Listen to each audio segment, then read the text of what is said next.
আসসালামু আলাইকুম, আশা করি সবাই অনেক ভালো আছেন, সুস্থ আছেন। তো আজকে আমি দেখাবো আমার বাড়ির চারপাশ দিয়ে যে গাছগাছালি আছে, আর সাধারণত গরুর ফার্মের জন্য কিছু ঘাস বোনা হবে, সেই জায়গাটা আপনাদের দেখাবো ইনশাল্লাহ।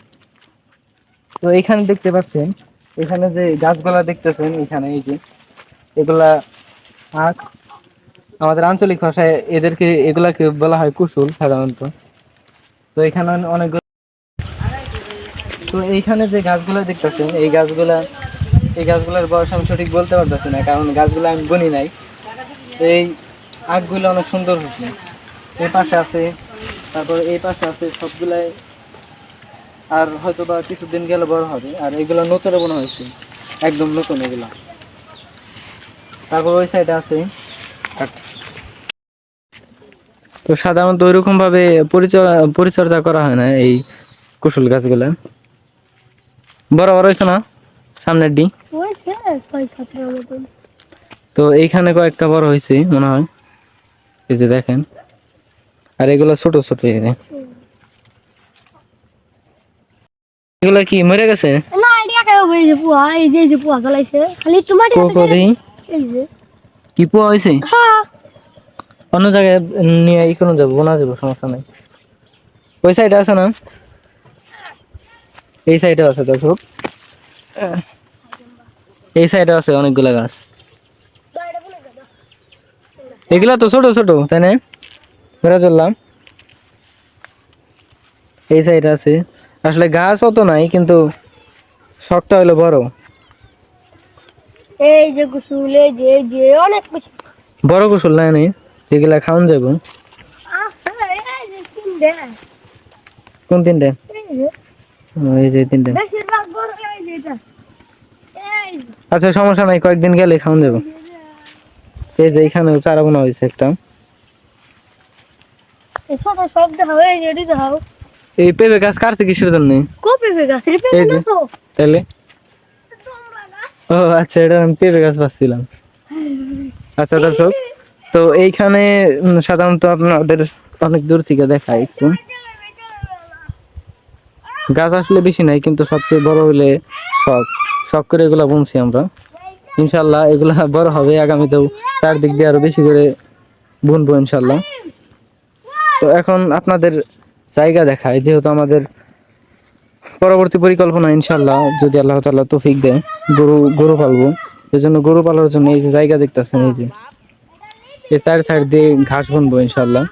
এই চার সাইড দিয়ে যদি সবকিছু ঠিকঠাক থাকে ইনশাল্লাহ ঘাস বোনা হবে। তো আসলে সিম্পলি প্রথম অবস্থায় এত ঘাস লাগবে না, পরবর্তীতে আস্তে আস্তে লাগবে। এখন বর্তমানে কাদা কাদা আছে পানি, একটু যখন শুকাইবে তখন ঘাসগুলা বুনতে হইবে এগুলা। হ্যাঁ কোথায়? সত্যি রে? এ পাও কাটে গেছে, পাও কাটলো কেমনি? কুসুল দেই কুশুল গাছে কাটছে। কি যে একটু লাভ দিছিলি কে গাছটা? আন্ধা তো রাখতে দেখলাম না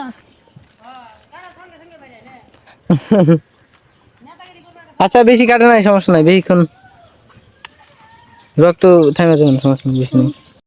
আচ্ছা আপনাদের পুরো এরিয়াটা দেখাই ঘুরিয়ে, তাহলে বুঝতে পারবেন ক্লিয়ারলি আসলে কতটুকু জায়গার মধ্যে বুনতেছি ইনশাআল্লাহ।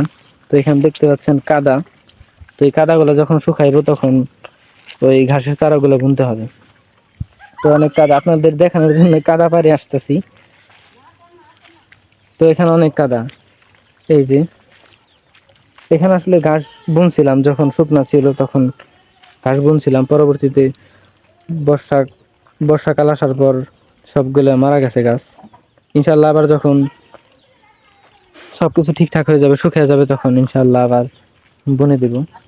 এর আগে বুনছিলাম অল্প আকারে, এখন অনেক বেশি বোনা হবে, কারণ যেহেতু আসলে দুই তিনটা গরু প্রথম অবস্থায় যদি পালা হয়, তখন তাদের খাবারের ব্যবস্থা করতে হবে ভালোভাবে, কারণ একেবারে কম খাবার তো লাগে না গরুর। ভাই করোনার বছর খাইছিলাম না কি করোনার বছর এগুলা খাইছিলাম করোনার বছর? হ্যাঁ করোনার সময় কি জানি খাইছিলাম এই যে তুমি? আচ্ছা আচ্ছা, এগুলা কি করোনার ওষুধ? হ্যাঁ আসলে মানুষ কতটুকু ভুল থাকলে এরকম হয়। এদিকে করোনার ওষুধ গুলা খাইতাম, আরো গাছ আছিল, আরো মানে গাছ গাছালা আছিল, ওগুলাও খাওয়াইছিল আমাকে করোনার ওষুধ খেয়ে। তো বন্ধুরা এই যে দেখেন, করোনার ওষুধ গাছ। এটা করোনার ওষুধ গাছ।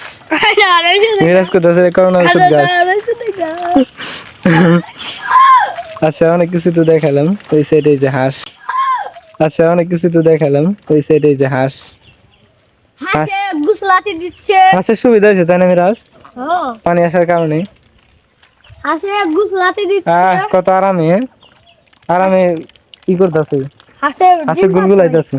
কি ডিম পারছে? ওই লাগে হপ, ডিম পার নাই। ও বহুত সাদা। এ ঘেরে গেল, মোবাইল আমার কাছে। এই গেল গেল গেল গেল, এ বলছে কেদায় না ধরে গেলাম মিরাজ। দুজন মোবাইল আমার কাছে, তুমি অন্ত পাও দিয়ে নে। মোবাইল আচ্ছা দিতেছি দিতেছি,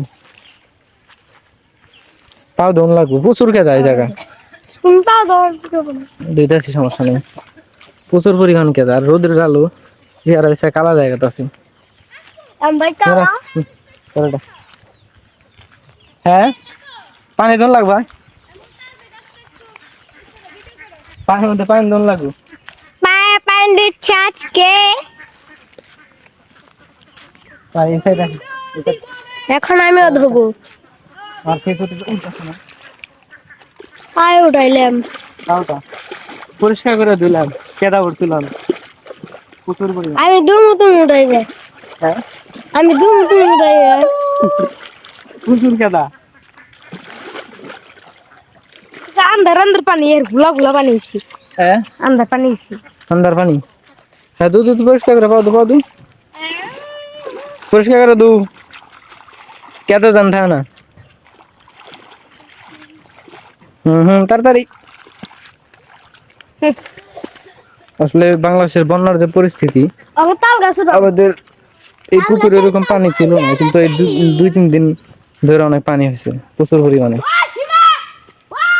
আমরা আলহামদুলিল্লাহ ভালো আছি, কিন্তু অন্যান্য জেলার মানুষ যেমন ফেনী, তারপর সিলেট, এখানকার মানুষ অনেক বন্যার মধ্যে অনেক ঝামেলা আছে। আল্লাহ তাআলার কাছে দোয়া করি আল্লাহ তাআলা যেন তাদেরকে হেফাজত করেন।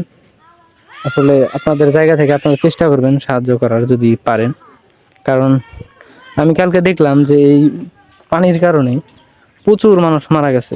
শুধু মানুষ না, গবাদি পশু যেগুলো আছে, গরু ছাগল বিড়াল পর্যন্ত দেখলাম যে মারা গেছে। আসলে আসলে আসলে ওইরকম ভাবে বলার কোনো কিছু নাই, আসলে ভাষা নাই।